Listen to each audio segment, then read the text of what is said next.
व्यक्ति थे, मोतीलाल नेहरू और चितरंजन दास एक साथ ही रहते थे। तो मोतीलाल मोतीलाल नेहरू एंड चितरंजन दास। तो हमने आपको एक टर्म बताई थी, अगर आपको याद हो, चितरंजन दास। समझ रहे हैं? ये जैसे मैंने आपको बताया ना, इन सब चीजों को विरोधी है, इसमें बहुत सारी चीजें हैं। शिक्षा में स्कूल आ गया, कॉलेज आ गया, कोर्ट आ गया, मजदूर हो गया, हड़ताल, सब कुछ आप समझ लीजिए। तो मैंने मुख्य शब्दों पर आपको जोर डाला है। ये बात कोई दिक्कत? तो मोतीलाल नेहरू और चितरंजन दास, आपको याद हो हमने एक बात बताई थी आपको कि कांग्रेस में दो वर्ग बन गए थे। एक तो प्रो चेंजर्स, ठीक है, परिवर्तनकामी, और नो चेंजर्स जो परिवर्तन के विरोधी थे। नो चेंजर्स में वो लोग थे जो ये कहते थे कि भाई जो ब्रिटिश सरकार के खिलाफ हम विद्रोह कर रहे हैं, इसको ऐसे ही करते रहें, ऐसे ही करते रहें, ग्राउंड पर हड़ताल के माध्यम से, स्कूलों का बहिष्कार करके, नौकरियों का बहिष्कार करके। जैसे गांधी जी ने कितने दिन के लिए कह दिया स्वराज्य? 1 वर्ष में। तो गांधी जी के कहने पर इस देश में एक मूवमेंट चला जिसमें छात्रों ने स्कूल जाना छोड़ दिया। उन्होंने कहा 1 साल की तो बात है, 1 साल में स्वराज्य प्राप्त करेंगे और फिर अपना सिस्टम आएगा, अपने तरीके से हम एक ढांचे का निर्माण करेंगे। तो 1 वर्ष के लिए लोगों ने नौकरी छोड़ दी, किसानों ने अपने खेत बोने छोड़ दिए आपका। तो सभी सभी वर्ग इस असहयोग आंदोलन में जुड़ने लग गए, इसीलिए इसको कहा गया एक मास मूवमेंट, एक जन आंदोलन। अच्छा, यहाँ पर मोतीलाल नेहरू और चित्तरंजन दास जी का क्या कहना था? तो ये थे आपका प्रो चेंजर्स। प्रो चेंजर्स का मतलब है परिवर्तनकामी। ये कहते थे कि भाई हमको जो विधान सभा के चुनाव हैं उनको लड़ना चाहिए। गांधी जी कहते थे नहीं, चुनावों का बहिष्कार होना चाहिए। तो मोतीलाल नेहरू और चित्तरंजन दास ने कहा नहीं भाई, हमको सरकार के अंदर एंटर करना पड़ेगा। कल को सरकार कोई विधेयक लेके आएगी और वो विधेयक भारत की जनता के हित में नहीं होगा तो हम उसको पास नहीं होने देंगे। अगर हम वहां पर रहेंगे तो हम विद्रोह करेंगे वहां पर अंदर भी। तो उनका सोचना सही था या नहीं था? और ऐसा हुआ भी। भगत सिंह जी ने जिस बिल को लेकर के आपका सेंट्रल असेंबली में बम फेंका था, पब्लिक सेफ्टी बिल, उस पब्लिक सेफ्टी बिल को इन लोगों ने पास नहीं होने दिया था अपने समय तक। तो इनकी अपनी सोच थी। तो ये प्रो चेंजर्स थे, ठीक है, कि भाई विद्रोह सब तरीके से हो, जैसे चल रहा है ऐसे भी करिए, और विधान सभा में भी जा करके वहां पर अपने सदस्य बन करके वहां भी विरोध जताइए। लेकिन गांधी जी कहते थे नहीं, चुनावों का बहिष्कार करना है। यानी कांग्रेस का मानना था कि भाई जो चुनाव हैं, जैसे 1923 में चुनाव हुए तो कांग्रेस ने भाग नहीं लिया विधानसभा चुनावों में, लेकिन इनकी पार्टी ने भाग लिया था, मोतीलाल नेहरू। इसी बात पर नाराज होकर के इन्होंने एक पार्टी बना ली थी अलग अपनी, जिसको हम बोलते हैं आपका कांग्रेस खिलाफत स्वराज पार्टी है, स्वराज पार्टी। समझ पा रहे हो? बात क्लियर है ना? स्वराज पार्टी के बनने के क्या कारण रहे? तो ये लोग तो एंटर करना चाहते थे विधानसभाओं में, और वहां जा करके कि भाई हम आपका विरोध करेंगे गलत चीज का। और कांग्रेस का पक्ष क्या था? नहीं, चुनावों का बायकॉट करना, चुनावों का बहिष्कार करना है, ठीक है। तो ये लोग कौन है? ये असहयोग आंदोलन के विरोध में थे, ठीक है, असहयोग आंदोलन के विरोध में थे। अब यहाँ वापस आते हैं, वकालत, वकालत और उपाधि, हाँ ये भी अच्छी चीज है। वकालत किस किस ने छोड़ी थी असहयोग के दौरान? लिखिए, असहयोग के दौरान वकालत छोड़ने वाले लोग, प्रमुख लोगों के नाम। असहयोग के दौरान वकालत किस किस ने छोड़ दी थी? वकालत छोड़ी, leave advocacy during during non cooperation. कौन सी? एक तो थे मोतीलाल नेहरू, ये भी एक प्रसिद्ध वकील थे। किन के पिताजी हैं मोतीलाल नेहरू? मोतीलाल नेहरू यूपी में बहुत चर्चित वकील थे, उत्तर प्रदेश से। इनके पुत्र जवाहरलाल नेहरू, ये भी एडवोकेट थे। जवाहरलाल नेहरू कहाँ पर? यूपी में ही एडवोकेट थे आपका ये, यूपी में ही। एक सी राजगोपालाचारी थे मद्रास से, गांधी जी के समधी बने बाद में। सी राजगोपालाचारी कहाँ से थे? सी राजगोपालाचारी मद्रास से। कभी कभी तो इनके नाम भी पूछ ले जाते हैं कि ये कहाँ पर वकालत करते थे, मद्रास हाईकोर्ट से। एक आपका चितरंजन दास, इनके गुरु हैं चितरंजन दास, देशबंधु चितरंजन दास। ये आपका सुभाष चंद्र बोस के गुरु थे चितरंजन दास। ये थे बंगाल से, बंगाल से थे, ठीक है, बंगाल हाई कोर्ट में। एक थे आपके लाला लाजपत राय, इन्होंने भी वकालत छोड़ी। लाला लाजपत राय कहाँ पर थे? लाला लाजपत राय पंजाब में थे। कहाँ पर थे? पंजाब में थे। सरदार वल्लभ भाई पटेल, सरदार वल्लभ भाई पटेल, बताइए सरदार वल्लभ भाई पटेल को सरदार की उपाधि किसने दी थी इस आंदोलन के दौरान? कॉमन सा प्रश्न है। सरदार वल्लभ भाई पटेल ये गुजरात क्षेत्र से थे, पहले भी ये वकालत छोड़ के आए थे, आपको पता हो, खेड़ा में, फिर ज्वाइन कर ली थी और फिर छोड़ दी। इनके भाई विट्ठल भाई पटेल, विट्ठल भाई पटेल, विट्ठल भाई पटेल, तो ये भी कहाँ से थे, ये भी गुजरात से थे। तो इतने लोगों ने क्या कर दिया, आपका वकालत छोड़ दी, वकालत छोड़ दी, ठीक है, प्रमुख लोग हैं। अच्छा, एक आपका उपाधि छोड़ने की बात थी, जैसे कि गांधी जी ने, गांधी जी ने जो जुलू में रंग भेद को लेकर के अफ्रीका में उनको एक पदक मिला हुआ था, जुलू पदक, गांधी जी ने जुलू पदक, बोर पदक जो था उनका, जुलू पदक, बोर पदक और केशर हिंद। बोर पदक याद है ना, बोर युद्ध कब से कब तक हुआ था, बताइए जरा। केशर हिंद जो 1915 में उनको दी थी, अंग्रेजों की मदद के लिए उपाधि उनको मिली थी, केसर हिंद वापस की, वापस कर दी।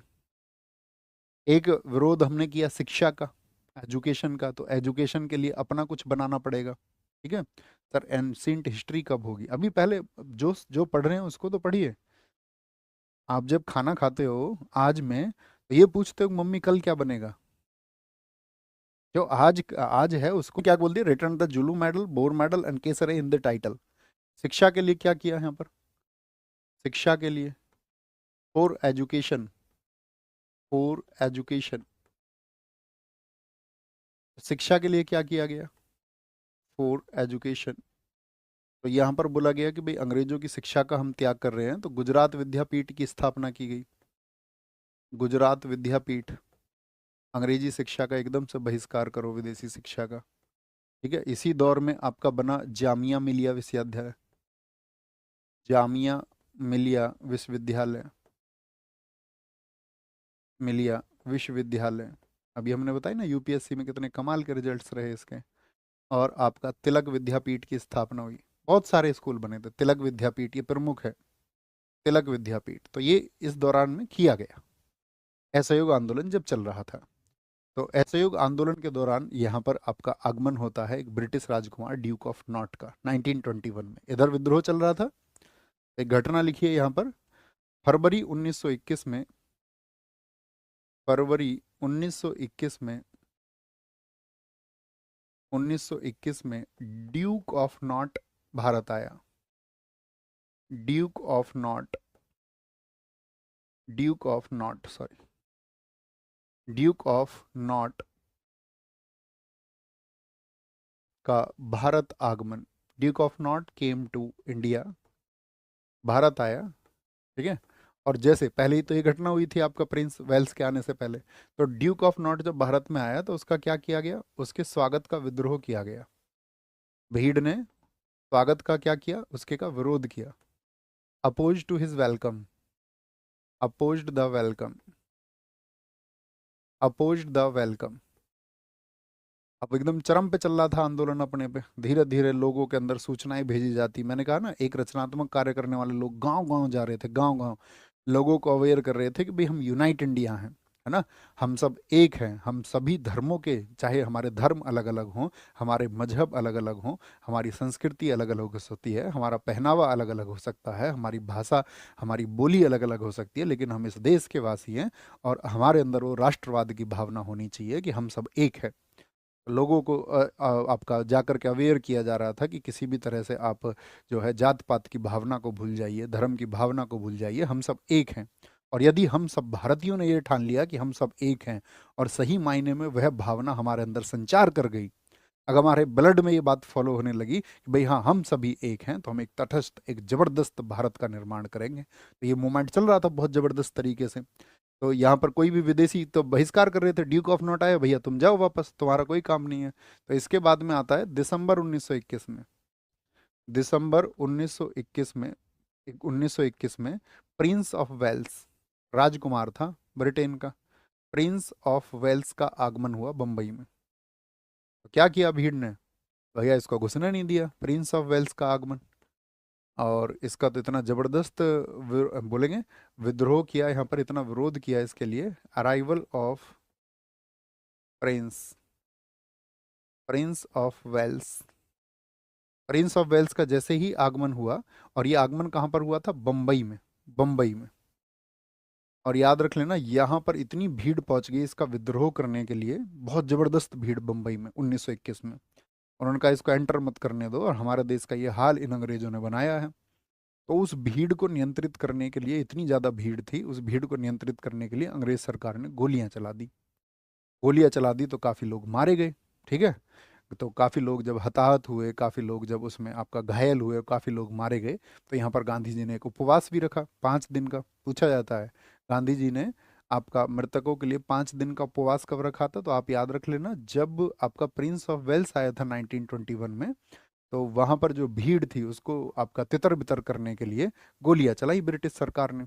और इसके बाद में ब्रिटिश सरकार को तो एकदम से ये लगा, अच्छा हमारे राजकुमार को तुम एंटर नहीं करने दोगे। तो ब्रिटिश सरकार का जो असली रूप था, एक तो वो झूठे वादे और जो मुखौटा रखते थे, लेकिन उनका असली रूप उनके सामने आ गया। असली रूप ये था कि भारत के लगभग 30,000 लोगों को गिरफ्तार कर लिया गया। इवन कहीं कहीं पर तो ये वर्णन मिलता है कि 35,000 लोगों को, 35,000 लोगों को यहाँ पर गिरफ्तार कर लिया गया। ठीक है। क्योंकि इससे क्या हो गया था भाई, प्रिंस के एंटर नहीं आ रही थी, तो एक गवर्नमेंट पर प्रेशर बन गया था। सरकार सरकार दबाव में आ गई थी। सरकार दबाव में आ गई थी, और इस समय पर जो वायसराय था, वायसराय, सरकार पर दबाव था, ऐसे लिख लेना। वायसराय, वायसराय कौन था बताओ इस समय? Reading, reading. वायसराय था रीडिंग। ये रहा था आपका 1921 से 26 तक। देखो इससे पहले कौन था रीडिंग से पहले, बताओ जरा। चैम्सफोर्ड का कार्यकाल याद है ना? क्योंकि कई बार दोस्त ऐसा होता है एग्जाम में घटना दे करके, जैसे पूछ लेगा जलियांवाला किसके समय पर हुआ, तो ये चैम्सफोर्ड था 1916 से लेकर के 1921। या पूछ लेगा असहयोग आंदोलन जब चला था तो कौन था, तो चैम्सफोर्ड। ये कार्यकाल आपको कुछ पता होने चाहिए, जैसे 21 से 26 है, ये 5-5 वर्षों के कार्यकाल है। फिर 26 से 31 आपका इरविन रहा, इरविन रहा है ना। ये कुछ कार्यकाल, जैसे लिलिथगो का इंपॉर्टेंट है, 36 to 43 है उसका। तो वायसराय रीडिंग था, इसके समय पर एक घंटे आपका घटना हुई। तो अब इन्होंने क्या कर लिया यहाँ पर, यहाँ पर 30,000 लोगों को बंदी बना लिया, अरेस्ट कर लिया। 30,000 लोग यहाँ पर इन लोगों ने अरेस्ट कर लिया, और जेलों में उनको ठूसना शुरू कर दिया, जेलों में ठूसना शुरू कर दिया। और इन सब लोगों से ये कहा कि भाई तुमको जो है आपका, जब लोग बंदी कर लिए इन्होंने, तो दबाव आ गया भारत के नेताओं के ऊपर कि भाई तुम्हारे चक्कर में लोग तो आपका एक समय पर अपने पक्ष की बात करने लगते हैं ना, कि भाई हम तो गांधी जी के कहने से इस आंदोलन में गए थे, और हमारे देखो बच्चों को गिरफ्तार कर लिया गया है। तो नेताओं के ऊपर, हमारे नेताओं के ऊपर भी दबाव आया कि यार अपने लोगों को कैसे छुड़ाया जाए। और ब्रिटिश सरकार भी ये चाहती थी कि ये लोग जो है थोड़ा अपने आंदोलन को जो है, जो तीव्र गति से चल रहा है, इसको बैक फुट पर चले जाएं, कैसे भी करके पीछे हट जाए। तो यहाँ पर उन्होंने कहा गांधी जी या बाकी नेताओं ने कि भाई जो बंदी हैं उनको रिहा कर दो। तो बंदी जितने भी हैं उनको रिहा कर दो। तो ब्रिटिश सरकार ने कहा कि हाँ हम रिहा कर देंगे, लेकिन तुमको प्रिंस ऑफ वेल्स का वेलकम करना पड़ेगा, उसका स्वागत करना पड़ेगा। ठीक है, उसका स्वागत करना पड़ेगा। तो इसके जब स्वागत करने की बात आई, इसके जब स्वागत करने की बात आई, तो क्या बोलेंगे, वायसराय रीडिंग ने क्या बोला, प्रिंस ऑफ वेल्स का स्वागत करो, लिख लो, वेल्स का स्वागत करो, वेल्स का स्वागत करो। और हम क्या कर देंगे, बंदियों को क्या कर देंगे, जितने भी बंदी हैं उनको हम रिहा कर देंगे, रिहा कर देंगे, रिहा। ठीक है, रिहा कर देंगे। और हम एक मीटिंग भी आपके साथ में बुला लेंगे कि भाई आप जो ये असहयोग चला रहे हैं, ये मीटिंग भी हम बुला लेंगे, ये जो असहयोग आंदोलन आप चला रहे हो ये क्यों चला रहे हो, क्या मांग है आपकी। तो जब इन्होंने बंदियों को रिहा करने की बात की थी, तो यहाँ पर अली बंधु भी थे, क्योंकि खिलाफत आंदोलन चल रहा था। अली बंधु जानते हैं, थम्स अप करके बताएं। आप कहोगे हाँ भैया जी, शौकत अली थे और आपका मोहम्मद अली, दोनों भाई थे। इन्होंने खिलाफत मूवमेंट को चलाया, और गांधी जी ने एक स्टेज दे दिया खिलाफत और असहयोग को कि दोनों आंदोलन साथ चलेंगे, और ब्रिटिश सरकार से तो विरोध करना है, तो दोनों आंदोलन एक साथ चलते हुए हिंदू और मुस्लिम व्यक्ति एक साथ कर लेंगे इसको। तो यहाँ पर क्या हुआ, अली बंदी हुए गिरफ्तार हो गए। अब अली बंधु कर रहे थे किसके खिलाफ, तुर्की के खलीफा पद की शक्तियों को बचाने के लिए। और वहाँ तुर्की के खिलाफ कौन था, हमने आपको बताया था ब्रिटिश साम्राज्य था। तो सीधे सीधे मोहम्मद अली और शौकत अली ब्रिटिश साम्राज्य की नज़र में ब्रिटिश सरकार की खिलाफत कर रहे थे, चाहे दुनिया के किसी कोने में कर रहे हो वो, है ना, किसी कोने के लिए कर रहे हो। तो उन्होंने कहा कि आपका जो अंग्रेज सरकार थी उसने कहा ब्रिटिश सरकार ने कि हम बंदियों को सभी को रिहा कर देंगे, तुमको प्रिंस ऑफ वेल्स का स्वागत करना पड़ेगा, लेकिन अली बंधुओं को नहीं छोड़ेंगे, अली बंधुओं को नहीं छोड़ेंगे। और भविष्य में मीटिंग करने की बात भी की थी। तो गांधी जी ने यहाँ पर क्या कहा, याद रख लेना, प्रिंस ऑफ वेल्स के स्वागत में आपका बंदी किए गए व्यक्तियों में से ब्रिटिश सरकार ने किन्हें ना छोड़ने की बात की थी, तो याद रखेंगे अली बंधु, बोलो हाँ जी भैया, याद रखेंगे, बिल्कुल याद रखेंगे।